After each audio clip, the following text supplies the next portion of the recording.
The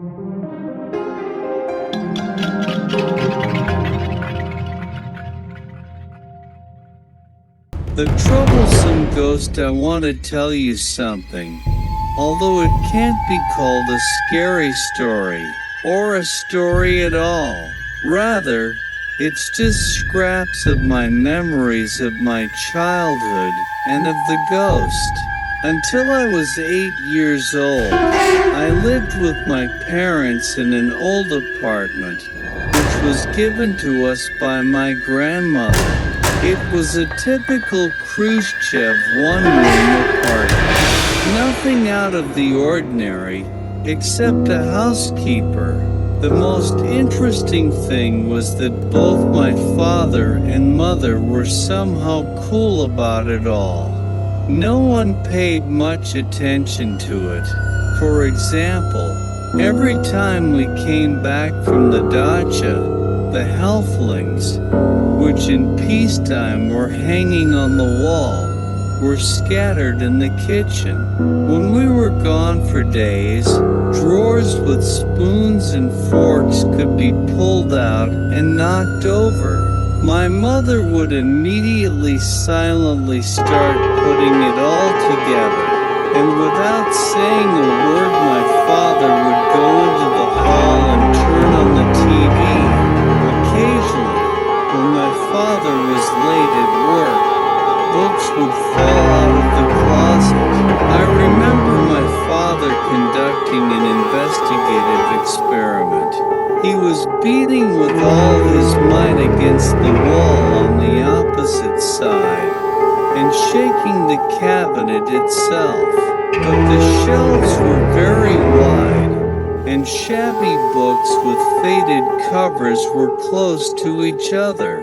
Often you couldn't pull them out, even if you wanted to. But as soon as my father lingered, they began to fall, and at regular intervals. That is, not all at once. Once Mom stayed late at night at a friend's and found in the morning in her closet, cut her favorite skirt, bought by Dad for the rabbit at the time money. And not a peep was uttered either, and nobody made a sound about the housekeeper. I don't know if they were afraid of him or something. Most likely, the house ghost would keep order in the house, wanted us to spend more time with him in the apartment. The worst of all the pranks happened after a big fight between my parents.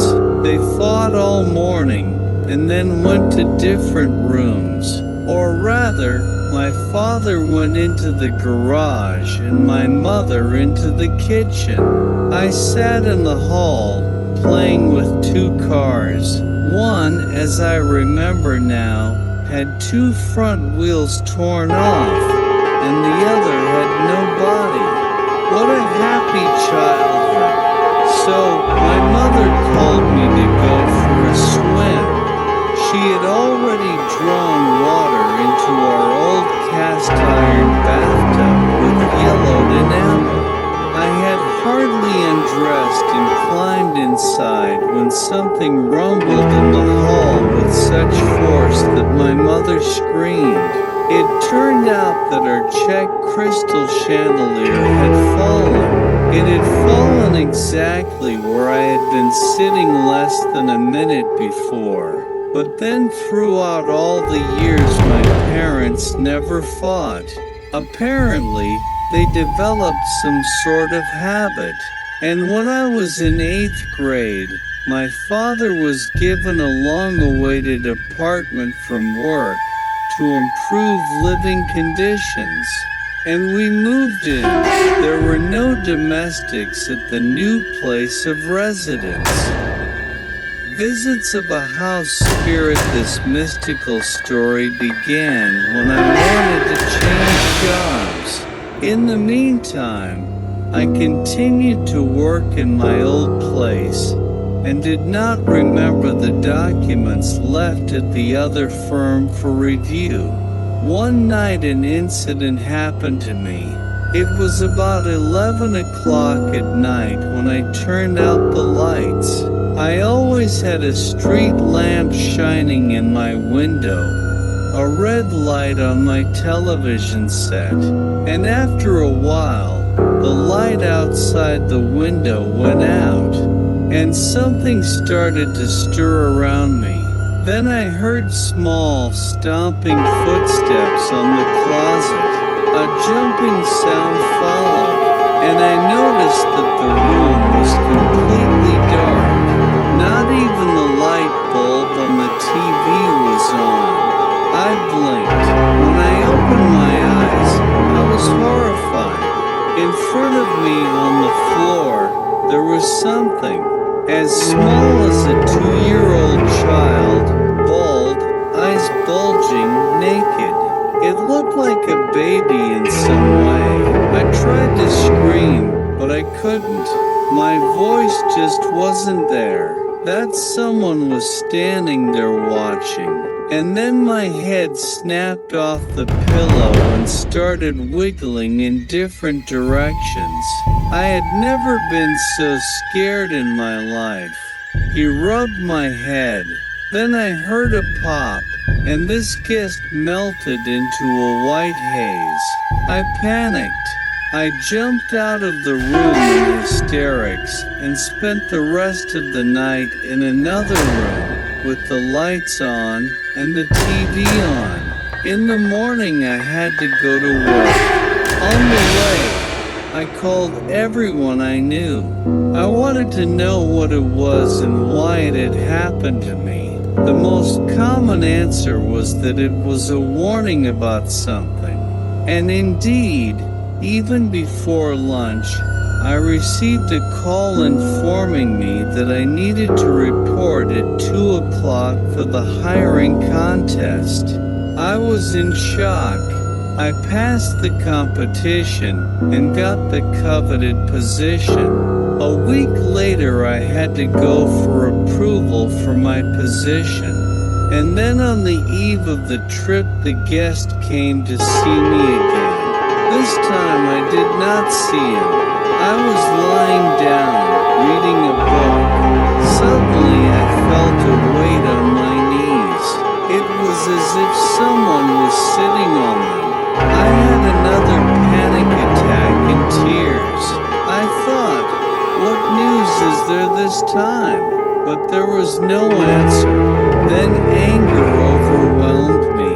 I swung my hand over my knees, but my hand ran into an obstacle. I resisted a little more, and then it was over. I went to my approval with gloomy thoughts. I got approved, everything went well.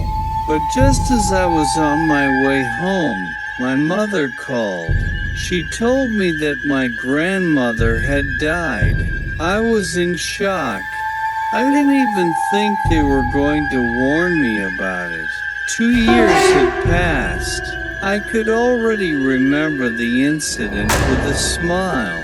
At my new job, I had joined the team and everything was fine. I was about to be transferred to another department to a new position. We stayed at work for a while and stayed with a friend at a colleague's house for the night. We were put to sleep in the hall on the couch. At night I heard movement and saw a silhouette by the window. I thought it was the owner of the house. But my friend turned to me and said that there was something in the room. We lay there and looked at each other frightened. There was no one in sight. And then I felt the familiar heaviness in my knees. Only the realization that there were children in the house kept the scream from bursting out.